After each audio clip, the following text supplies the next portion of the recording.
Merci, Monsieur le Président, Messieurs les assesseurs. Monsieur Kera, plusieurs victimes sont passées à la barre ici. Elles ont affirmé que à l'intérieur du stade, il y avait des pièges, notamment des bois où il y avait des pointes. Ce qui suppose que ces choses-là ont été placées à l'intérieur du stade avant la date du 28 septembre. Est-ce que vous vous êtes renseigné sur, quand vous êtes rentré à l'intérieur du stade, sur l'état réel des lieux? Est-ce que vous avez constaté qu'il y avait ce type de piège à certains endroits? Je n'ai pas vu de piège, madame. Monsieur Kera, on vous a posé des questions ici sur l'ultime nécessité de protéger cette pelouse après ce drame.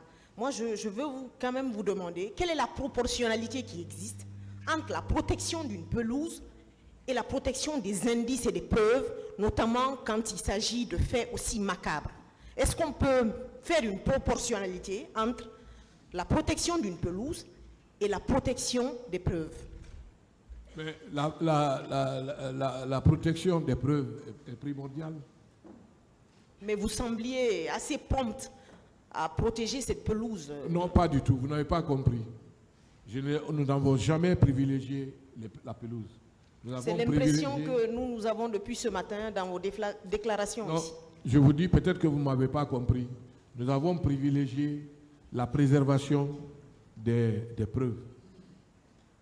La préservation de la pelouse ou du stade vient en dernière position parce qu'une vie coûte plus cher qu'un terrain de football. Et je suis catégorique et ferme là-dessus. Je condamne ces massacres. Ok. Dans vos déclarations ici tout à l'heure, vous avez dit que c'était un jour férié et que donc votre équipe n'était pas sur place. Mais juste le souci au moins des familles qui avaient à l'intérieur du stade qui relevaient de votre département. Est-ce que vous aviez des informations sur ce qui était arrivé à ces familles et qu'est-ce qu'elles avaient comme information? Est-ce que vous aviez ces informations-là? Non. Pourtant, vous aviez une équipe opérationnelle sur le terrain et il s'agissait quand même d'âmes humaines, M. Kera. Il n'y avait pas d'équipe opérationnelle du ministère ou du stade le jour de l'événement.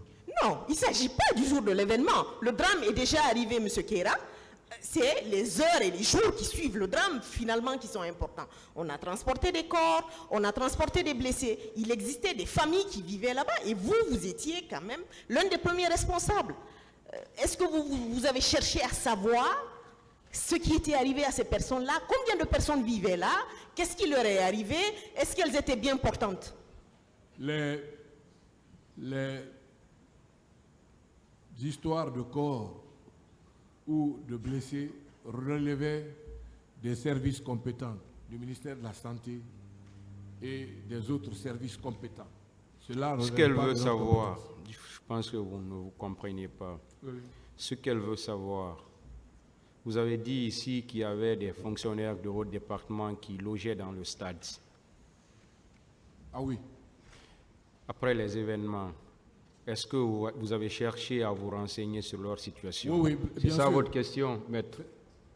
Est-ce que c'est votre question? Oui, Monsieur le Président, c'est exactement ma question. Oui, nous avons justement posé des questions. Heureusement, tout allait bien.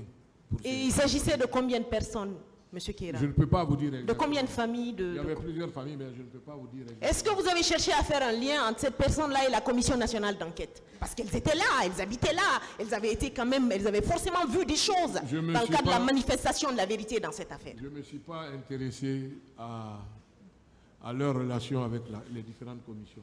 Pas du tout. Parce que cela ne relevait pas de moi, madame.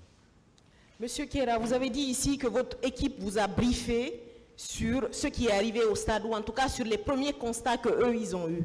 Vous ne pensez pas qu'il existe un lien certain lorsqu'on veut quand même éviter de camoufler la vérité entre ces familles-là et la manifestation de la vérité? Non, je parlais de ça à la réunion avec le Premier ministre. Vous confondez deux choses différentes. Je n'ai jamais dit que nous étions en contact avec ces familles. Non, non. Non, moi je ne dis pas. Excusez-moi, peut-être que vous n'avez pas compris ma question. Oui. Ma question est que vous êtes ministre des Sports à l'époque. Vous dites que vous n'avez pas participé à une quelconque dissimulation des preuves. Absolument. Soit. Absolument. Il y avait des pièces à conviction à l'intérieur du stade il y avait des lambeaux même de peau, il y avait du sang, il y avait des balles, il y avait beaucoup de choses qui démontraient effectivement qu'un événement macabre venait de se produire à l'intérieur du stade. Des familles y vivaient, vous en tant que ministre du Sport, vous aviez une équipe opérationnelle sur le terrain, vous ne pouviez pas faire de lien entre ces familles-là et ceux qui étaient chargés de faire la commission nationale d'enquête. Mais les familles certainement ont été entendues par les différentes commissions. Monsieur Kéra, j'ai l'impression que, quelque part, cette passivité-là ressemble un peu à de la complicité de dissimulation de preuves. Je ne peux en aucun moment avoir cette prétention de dissimulation de preuves et je ne protégerai personne ici. Ok, je vous remercie, Monsieur le Président, Messieurs les assesseurs. Voilà. Merci beaucoup.